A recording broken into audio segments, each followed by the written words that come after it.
everybody. Last લેક્ચરની અંદર આપણે ન્યુક્લિયસની જે ત્રિજ્યા છે એના પર આધારિત અમુક દાખલાઓની ચર્ચાઓ કરી. આજે આપણે ન્યુક્લિયર જે બંધન ઉર્જા છે એની આપણે ડિટેલમાં ચર્ચાઓ કરીશું. પણ તે પહેલાં આપણે આઇન્સ્ટાઇનના વિશિષ્ટ સાપેક્ષવાદની થોડી ચર્ચાઓ કરીએ. આપણે જાણીએ છીએ કે આઇન્સ્ટાઇનનો જે વિશિષ્ટ સાપેક્ષવાદ છે એ મુજબ જો આપણે કહીએ તો દળને પણ આપણે એક ઉર્જા તરીકે ગણી શકાય. આઇન્સ્ટાઈને સૂચવ્યું હતું કે જે રીતે આપણે ઉર્જા એટલે કે કાર્ય કરવાની જે ક્ષમતા છે તો એ જ પ્રમાણે દળ એ પણ એક ઉર્જાનું સ્વરૂપ છે એમ આપણે કહી શકાય. દાખલા તરીકે એક ઉદાહરણ તરીકે લઈએ તો ધારો કે એ જે દળ છે એ દળનું જો ગતિ ઉર્જા જેવી ઉર્જાની અંદર જો રૂપાંતરણ થઈ શકતું હોય તો આપણે એમ કહી શકાય કે કોઈક ઉર્જા જે છે એ કોઈક ઉર્જાનું પણ એ દળની અંદર રૂપાંતરણ કરી શકાય. અને એ પ્રમાણે આઇન્સ્ટાઇનના જે વિશિષ્ટ સાપેક્ષવાદ છે એ પ્રમાણે એમણે એક સૂત્ર જે મેળવ્યું હતું, પ્રાયોગિક એના પરિણામો પણ મેળવ્યા હતા. એ જે સૂત્ર છે એને દળ ઉર્જા સમતુલ્યતાનો સંબંધ કહેવામાં આવે છે. તો એના વિશે આપણે થોડીક વાતો કરીએ. દળ ઉર્જા સમતુલ્યતાનો સંબંધ. આ જે સંબંધ છે એ E=mc². અહીંયા તમે જોઈ શકો છો કે અહીં ઉર્જા છે, અહીં દળ છે, જ્યાં C એ શૂન્યાવકાશમાં પ્રકાશનો વેગ અને એનું મૂલ્ય લગભગ C=3 × 10⁸ મીટર પર સેકન્ડ જેટલું હોય છે. હવે આ જે સૂત્ર છે દળ ઉર્જા સમતુલ્યનો સંબંધ શું કરે છે કે દળનું ઉર્જામાં અને ઉર્જાનું એ દળમાં રૂપાંતરણ આપણે આ સૂત્ર દ્વારા મેળવી શકીએ છીએ.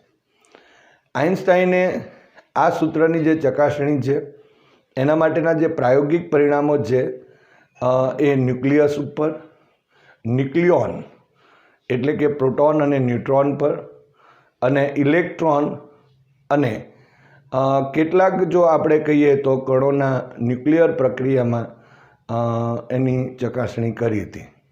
એટલે આ જે આઇન્સ્ટાઇનનું સાપેક્ષવાદ જે છે, વિશિષ્ટ સાપેક્ષવાદ, એના પ્રમાણે દળ ઉર્જાનો સમતુલ્યતાનો સંબંધ કહેવાય કે જેમાં ઉર્જાનું સીધે સીધું દળમાં કે દળનું સીધે સીધું ઉર્જામાં આપણે રૂપાંતરણ મેળવી શકીએ.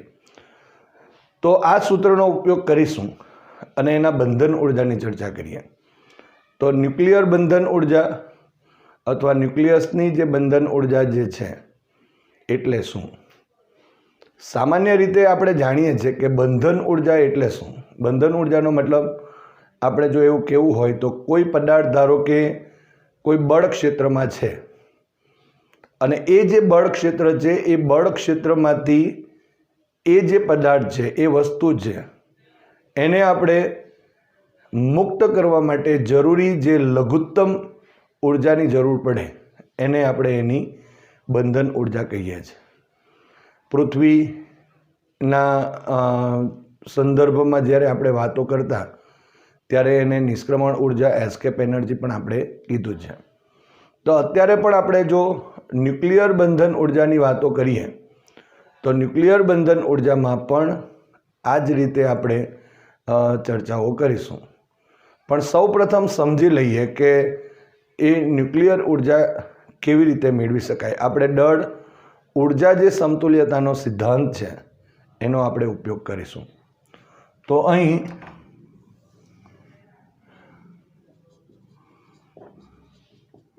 ન્યુક્લિયર બંધન ઉર્જા એને આપણે EB વડે દર્શાવીશું. તો આ જે આપણા પાસે ન્યુક્લિયર બંધન ઉર્જા છે એ મેળવવા માટે શરૂઆતની 1-2 વાતો આપણે સમજી લઈએ. ધારો કે આપણે જાણીએ છીએ તે પ્રમાણે ન્યુક્લિયસની અંદર પ્રોટોન્સ અને ન્યુટ્રોન્સ છે, અને એ જે ન્યુક્લિયસ છે એમાં પ્રોટોન્સ અને ન્યુક્લિયસનું એક સામાન્ય નામ પણ આપણે જાણીએ છીએ, એને ન્યુક્લિયોન કહેવાય. હવે સામાન્ય રીતે કેવું હોય કે કોઈ પણ એક ટોટલ દળ જો કહીએ તો 2 વસ્તુ છે તો એનું ટોટલ દળ એટલે પહેલી એક વસ્તુ છે એનું એક દળ વત્તા બીજી વસ્તુ છે એનું જે દળ છે, એ બેનો જો આપણે સરવાળો કરીએ તો એ બેનો સરવાળો એક ટોટલ દળ તરીકે લઈ શકીએ છીએ. પરંતુ તો સામાન્ય રીતે આપણે એ રીતે કોઈ 2 વસ્તુનું દળ બરાબર ટોટલ દળ આપણે લઈ લઈએ છીએ, પણ ન્યુક્લિયસની અંદર એવું હોતું નથી. ન્યુક્લિયસમાં આપણે જાણીએ છીએ કે પ્રોટોન્સ હોય અને ન્યુટ્રોન્સ હોય, અને જો એ બંનેનું જે દળ છે, બંનેનું જે દળ એ ટોટલ ન્યુક્લિયસનું દળ હોતું નથી. પરંતુ આ જે ન્યુક્લિયસનું દળ એ હંમેશા એના જે ઘટક કણો એટલે કે પ્રોટોન્સ અને ન્યુટ્રોન્સ જે હોય એના મુક્ત અવસ્થામાં જે દળ હોય એના સરવાળા કરતાં હંમેશા ન્યુક્લિયસનું જે દળ હોય તે ઓછું જ હોય છે. એટલે ફરી એકવાર આપણે સમજીએ કે જે ન્યુક્લિયોનનું જે છે, ન્યુક્લિયોનમાં પ્રોટોન્સનું ધારો કે મુક્ત અવસ્થામાં અમુક દળ હશે અને ન્યુટ્રોન્સનું મુક્ત અવસ્થામાં અમુક દળ હશે.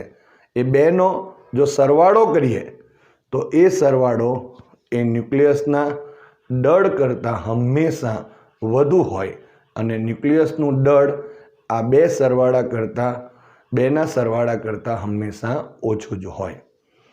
હવે ન્યુક્લિયસનું દળ ઓછું છે અને એના જે ઘટક કણો છે એની મુક્ત અવસ્થામાં જે દળો હોય એનો સરવાળો જે થાય એ વધુ છે, માટે બેની વચ્ચે એક દળનો તફાવત થશે. અને આ જે દળનો જે તફાવત છે એ દળના તફાવતને આપણે અહીં દળ ક્ષતિ કહેવામાં આવે. હવે દળ ક્ષતિ જે મળશે એ દળ ક્ષતિને અનુરૂપ જો આપણે ઉર્જા મેળવવી હોય તો અહીં આ જે દળ ઉર્જા સમતુલ્યતાનો જે સિદ્ધાંત છે અથવા તો સંબંધ જે છે એના ઉપરથી આપણે મેળવી શકીએ છીએ. તો આ રીતે અહીં ન્યુક્લિયરની જે બંધન ઉર્જા છે એ બંધન ઉર્જા આપણે મેળવીશું.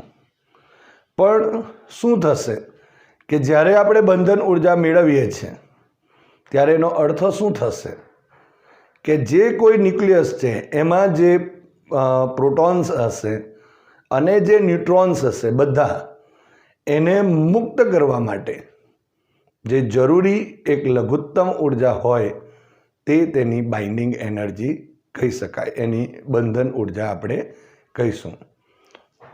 તો હવે આપણે કોઈ એક ઉદાહરણ લઈ લઈએ અને એ ઉદાહરણ દ્વારા એને આપણે સમજીશું. તો ધારો કે આપણે કોઈ એક તત્વ x લીધું જે અહીં આપણે Z2A કહીશું. તમે જોઈ શકો છો કે અહીં Z ને જો આપણે લખીએ તો Z એટલે પરમાણુ ક્રમાંક,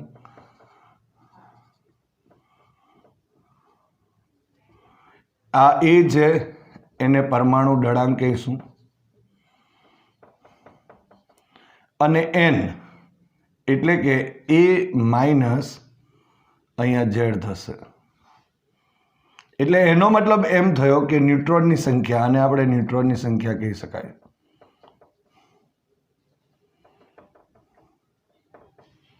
અને અહીંયા પણ લખવું હોય તો લખી શકાય Z પ્લસ N.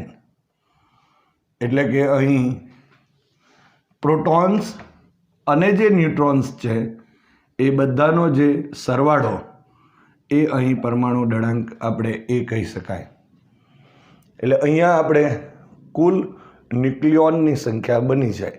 અને આ જે ટોટલ ન્યુક્લિયન્સ જે છે એ ન્યુક્લિયોનને દૂર કરવા માટે જે જરૂરી લઘુત્તમ ઉર્જા હોય એને એની બંધન ઉર્જા આપણે એટલે કે ન્યુક્લિયસની બંધન ઉર્જા આપણે કહી શકાય. એને આપણે EB વડે દર્શાવીએ છીએ.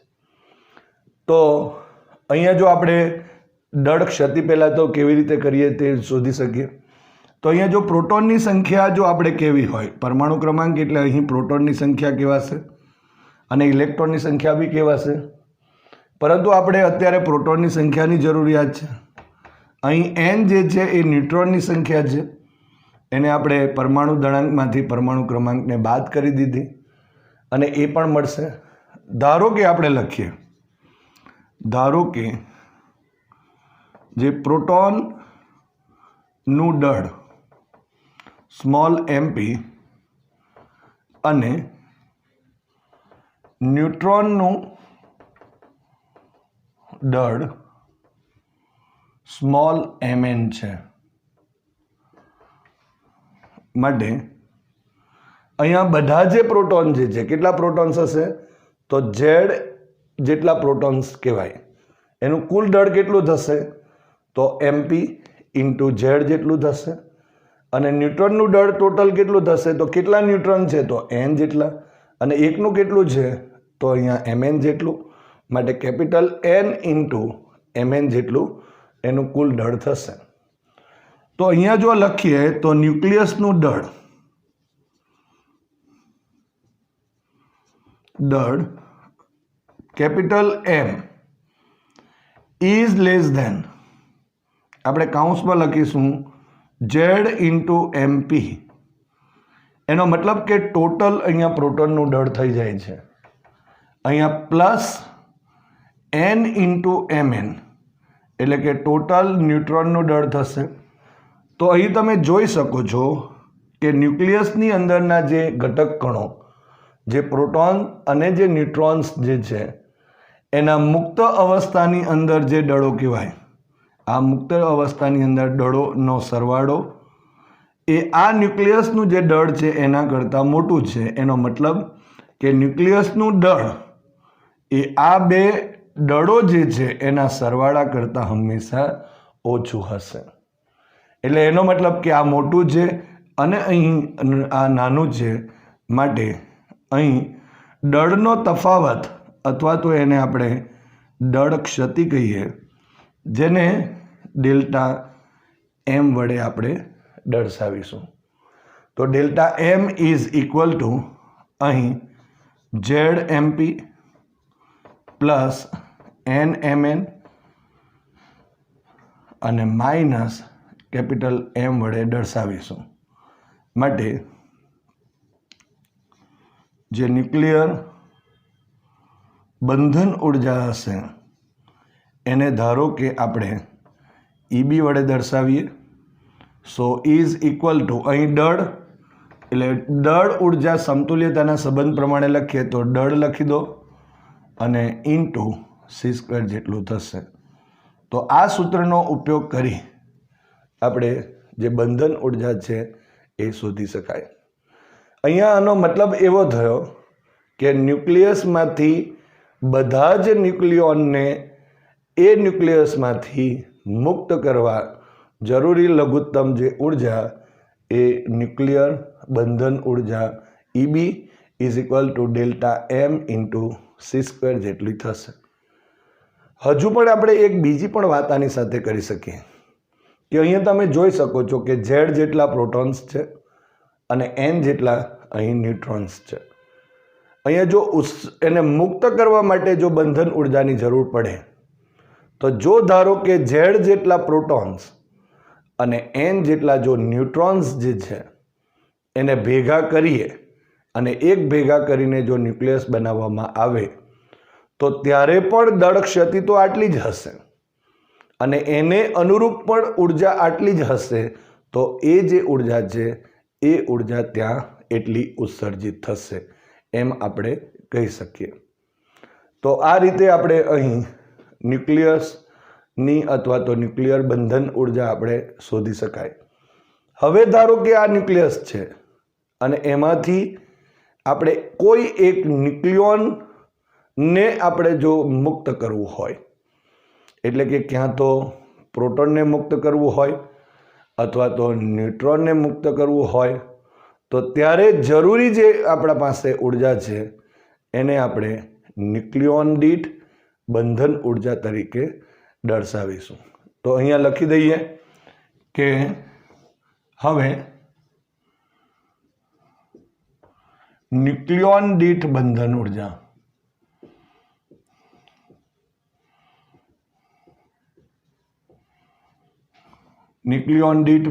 ઉર્જા એને આપણે લખીશું EBN ઇઝ ઇક્વલ ટુ અહીંયા EB ડિવાઇડેડ બાય A થશે.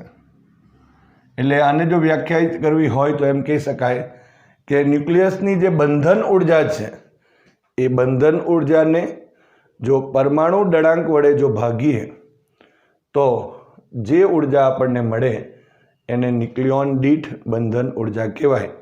એનો અર્થ એવો થયો કે એક પ્રોટોન કે ન્યુટ્રોનને જો આપણે મુક્ત કરવું હોય તો તેના માટે જરૂરી આ ઉર્જા થઈ જશે. તો આ રીતે અહીં આપણે ન્યુક્લિયર બંધન ઉર્જા વિશે વાતો કરી શકાય. એના પર જ્યારે આધારિત દાખલા આવે ત્યારે થોડી કાળજી રાખવી પડશે, કારણ કે અહીં પ્રોટોનનું દળ અને ન્યુટ્રોનનું જે દળ જે છે, પ્રોટોન અને ન્યુટ્રોનનું દળ, એમાં પણ કાળજી રાખવી પડશે. કારણ કે એ જે દળો છે એ જે આપેલા હોય તે પ્રમાણે AMUમાં હશે તો AMUમાં, અથવા તો કિલોગ્રામમાં આપેલા હોય તો કિલોગ્રામમાં, જે રીતે આપેલો હોય તે રીતે તમારે કાળજી રાખવી પડશે. કારણ કે પ્રોટોન સાથે હંમેશા Z અને જે ન્યુટ્રોનનું દળ છે એની સાથે હંમેશા N જે છે તે ગુણાવવો જોઈએ. તો અહીં ભૂલ આવશે નહીં. દળ ક્ષતિ મળી જાય તો દળ ઉર્જાના સમતુલ્યતાના સંબંધ ઉપરથી આપણે આ બંધન ઉર્જા શોધી શકીશું. અને જો પરમાણુ દળાંક વડે એને ભાગી નાખીએ તો એક ન્યુક્લિયોન દીઠ બંધન ઉર્જા પણ મળી જશે. એમ કહેવાય કે ન્યુક્લિયોન દીઠ બંધન ઉર્જા એ ન્યુક્લિયસની સ્થિરતાનું માપ છે એવું પણ આપણે કહી શકીએ છીએ. હવે દળ ઉર્જા સમતુલ્યતાનો જે સિદ્ધાંત છે અથવા સંબંધ છે અને બંધન ઉર્જા પર આધારિત આપણે દાખલાઓની ચર્ચા કરીએ. ઉદાહરણ નંબર 13.2. 1 ગ્રામ દ્રવ્યને સમતુલ્ય ઉર્જાની ગણતરી કરો.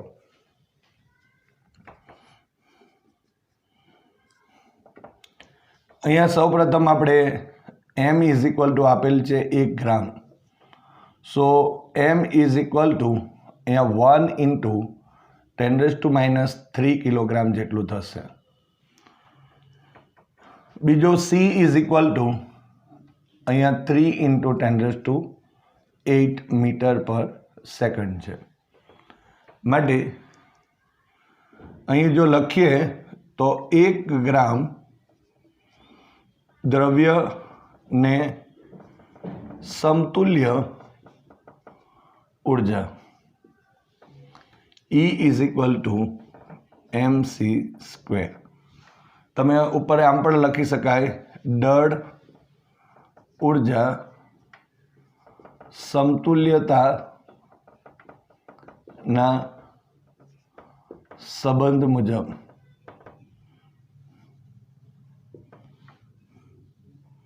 તો M ઇઝ ઇક્વલ ટુ લખી દઈએ 1 × 10⁻³ ઇન્ટુ કાઉન્સમાં લખો 3 × 10⁸ હોલ સ્ક્વેર થશે.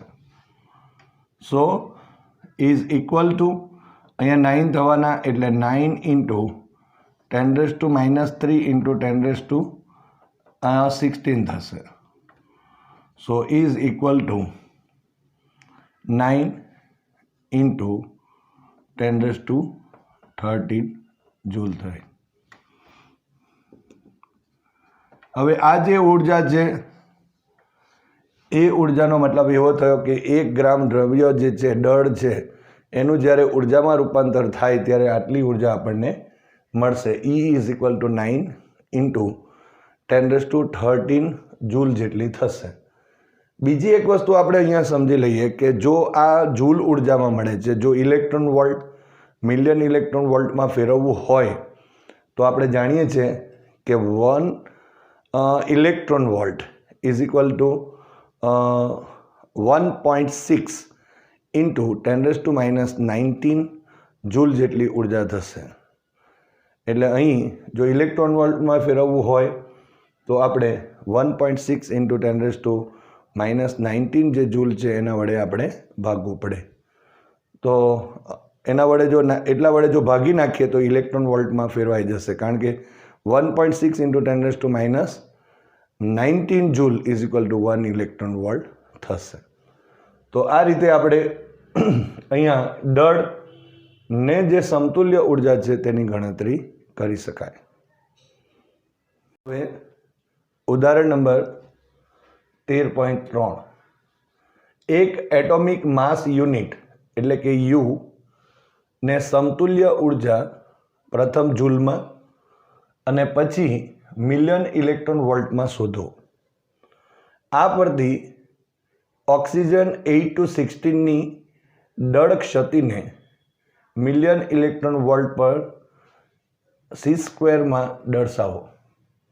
ઓક્સિજન ન્યુક્લિયસનું જે દળ છે તે આપેલું છે MO8-16 15.99053 AMU અને 1 AMU is equal to 1.6605 into 10⁻⁻27 kilogram. 1 electron volt is equal to 1.602 into 10⁻⁹ joule અને C is equal to 2.9979 into 10⁸ metre per second જેટલું આપેલ છે. તો સૌપ્રથમ આપણે એક AMUને સમતુલ્ય જે ઉર્જા જે છે એ પહેલાં શોધી દઈએ અને ત્યાર પછી 1 AMU ઇઝ ઇક્વલ ટુ આપણે મિલિયન ઇલેક્ટ્રોન વોલ્ટ પર c² વાળું જે સમીકરણ છે તે મેળવી શકાશે. તો અહીં સૌપ્રથમ લખીશું 1 AMU is equal to 1.6605 into 10⁻⁻27 kilogram જેટલું છે. માટે અહીં 1 AMUને સમતુલ્ય ઉર્જા E is equal two mc² થશે. એટલે એમની જગ્યાએ 1 U થઈ જશે, એટલે તમે u² પણ લખી શકો, uc², sorry. So m is equal to 1.6605 into 10⁻⁻27 into અહીં 2.9979 ઇન્ટુ 10⁸ હોલ સ્ક્વેર થશે. સો ઇઝ ઇક્વલ ટુ અહીં સૌપ્રથમ આપણે અહીં જોઈ શકાય 10⁸2 એટલે આ 16 થયા, આ 27 છે એટલે 7 ને 4 એટલે 11 થશે. સો 10⁻⁻11 મળશે આ બે મળીને. હવે 2.9979 નો વર્ગ કરવાનો છે એટલે 2.9979 ઇન્ટુ 2.9979 ઇન્ટુ આ 1.6605. સો ઇઝ ઇક્વલ ટુ અહીં મળશે 14.9236 92 અને 36 મળશે. તો અહીં જે E મળે છે એ આટલા જૂલ થયા, જૂલમાં જવાબ મળે છે. હવે જો ઇલેક્ટ્રોન વોલ્ટમાં મેળવવું હોય તો E ઇઝ ઇક્વલ ટુ અહીંયા 14.9236 ઇન્ટુ 10⁻⁻11 ડિવાઇડેડ બાય 1.6 અને 1 electron volt is equal to 1.602 આપેલ છે એટલે 2 ઇન્ટુ 10⁻⁻19 અને અહીંયા ઇલેક્ટ્રોન વોલ્ટ લખાશે. હવે આ જે કિંમત છે એમાં 10⁻⁻19 અંશમાં જશે એટલે પ્લસ થયા. સો ઇઝ ઇક્વલ ટુ અહીં ઇન્ટુ 10⁸ ઇલેક્ટ્રોન વોલ્ટ મળશે. આ હવે આનો ભાગાકાર કરી દઈએ તો 14.9236 અને divided by 1.602. So is equal to 9.3156 થશે. હવે અહીં જો આ દશાંશ ચિહ્ન બે આ તરફ લઈ લઉં તો 931.56 અને ઇન્ટુ એટલે 10⁻² થયા. બે બાદ કરી દઈએ તો 10⁶ ઇલેક્ટ્રોન વોલ્ટ હશે. હવે આ જે આપણા પાસે 10⁶ ઇલેક્ટ્રોન વોલ્ટ એટલે એને આપણે લખીશું 931.56 ઇન્ટુ આ મિલિયન ઇલેક્ટ્રોન વોલ્ટ લખી દેવાશે. સો અહીં આ જે કિંમત છે તે મિલિયન ઇલેક્ટ્રોન વોલ્ટમાં થઈ ગઈ. અહીંયા જો આપણે વિચારીએ તો આ ઇલેક્ટ્રોન વોલ્ટમાં મળે છે આ કિંમત, અને અહીં આ કિંમત જે છે એ અહીં જૂલમાં આપણે મેળવેલ છે. તો આ રીતે અહીં તમે જોઈ શકો છો કે એક AMU is equal two 931.56 million electron volt જેટલું થાય છે. આમ સામાન્ય રીતે જ્યારે જનરલ દાખલાઓ આવશે ત્યારે આ ઈની કિંમત એ 931.5 લેવામાં આવે છે. જે પ્રમાણે તમને પરીક્ષાની અંદર કિંમતો આપેલી હોય તો તે પ્રમાણે લેવી, નહીતર પછી 931.5 મિલિયન ઇલેક્ટ્રોન વોલ્ટ 1 AMU માટે લેવાય છે કે જેનું દળનું સીધું આપણે ઉર્જામાં રૂપાંતરણ લખી શકાય. એટલે અહીં જો આપણે કહેવું હોય તો એમ કહી શકાય કે E ઇઝ ઇક્વલ ટુ આપણે mc² આપણે લખેલું છે, એમાં m ઇઝ ઇક્વલ ટુ અહીં 1 AMU લખ્યું અને ઇન્ટુ c² લખેલું છે. હવે આની કિંમત આપણને ખબર છે માટે જો 1 AMU લખીએ તો 1 AMU is equal to E divided by c² થશે. સો ઇઝ ઇક્વલ ટુ લખીએ તો આની કિંમત આપણે મેળવી છે અહીં આ, એટલે 931.56 આટલા મિલિયન ઇલેક્ટ્રોન વોલ્ટ થયા. અને આ c² છે એને અહીંયા આ રીતે લખી શકીએ. એટલે આ રીતે આપણે જો લખવું હોય તો 1 AMU is equal two 931.56 million electron volt પર c² એવું પણ આપણે લખી શકીએ. જે અહીં દળ ક્ષતિના સંદર્ભમાં આપણે લખવાનું છે એટલા માટે આપણે આ વાતો કરી. પણ સીધું આપણે 1 AMU ને અનુરૂપ જો ઉર્જા લખીશું તો અહીં આ જે ઉર્જા છે એનો ઉલ્લેખ કરી શકાય. હવે અહીંયા ઓક્સિજન માટેની વાતો કરી. ઓક્સિજન 8 to 16 માટે દળ ક્ષતિ કીધું છે. એટલે સૌપ્રથમ તો આપણે એ જે ઓક્સિજન 8 to 16 આપેલ છે એમાં પ્રોટોનની સંખ્યા, ન્યુટ્રોનની સંખ્યા શોધી દઈએ અને ત્યાર પછી એના જે મુક્ત અવસ્થાનું જે દળ છે તે પણ શોધી દઈએ. ને બીજી એક વસ્તુ અહીંયા આપણને પ્રોટોન અને ન્યુટ્રોનનું દળ આપેલ નથી. તો સૌપ્રથમ એક વાત અહીંયા સમજી લઈએ કે આ જે દળો છે એ દળો આપણે જાણીએ છીએ. 1 પ્રોટોનનું જો દળ કહીએ તો 1.00727 AMU થશે, જ્યારે ન્યુટ્રોનનું જે દળ છે એ 1.00866 AMU જેટલું હોય છે. તો એ કિંમત આપણે અહીં લખી શકાશે. અને ટોટલ તો દળ આપેલું જ છે એટલે અહીં જો આપણે લખીએ તો ઓક્સિજન 8 to 16 માટે આપણે લખીએ Z is equal to 8, A is equal two 16 અને N is equal two A minus Z. So 16 minus 8, so N is equal to 8 થશે. આપણે આ બેનું જ કામ પડશે અહીંયા માટે અહીં જો આપણે લખીએ તો દળ ક્ષતિ લખીએ તો delta M is equal to Z MP plus N MN minus capital M થશે.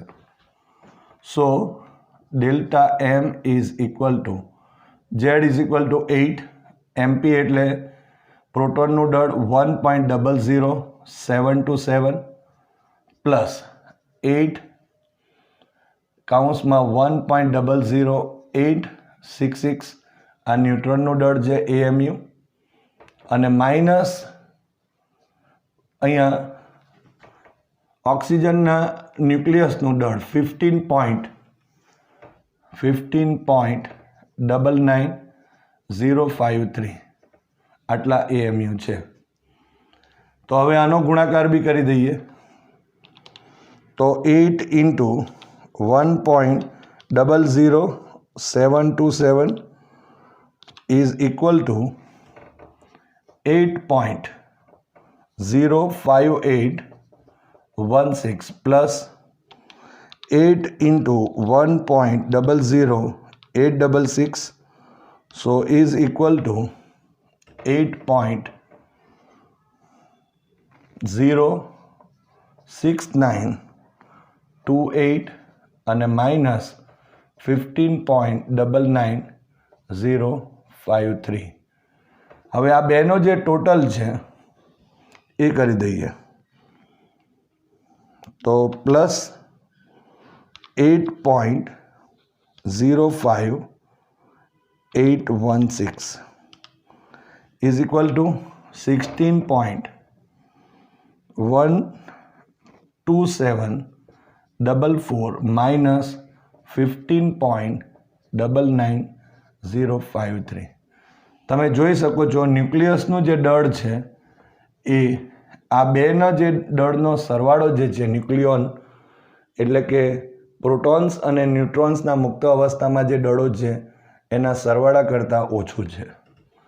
સો અહીં બાદબાકી જો કરીએ તો minus 15.99053 so is equal to અહીં 0.13691.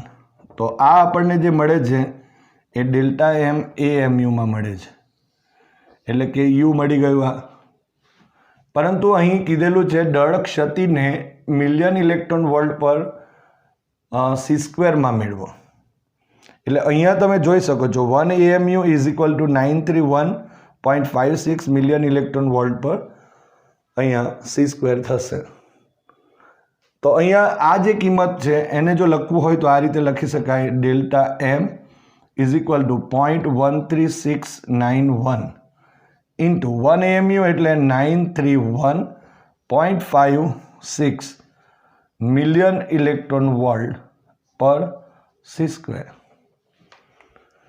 આ જે કિંમતો છે તે માટે અહીંયા 0.13691 into 931.56 so is equal to અહીં 127.5398 આટલા million electron volt per C square થશે.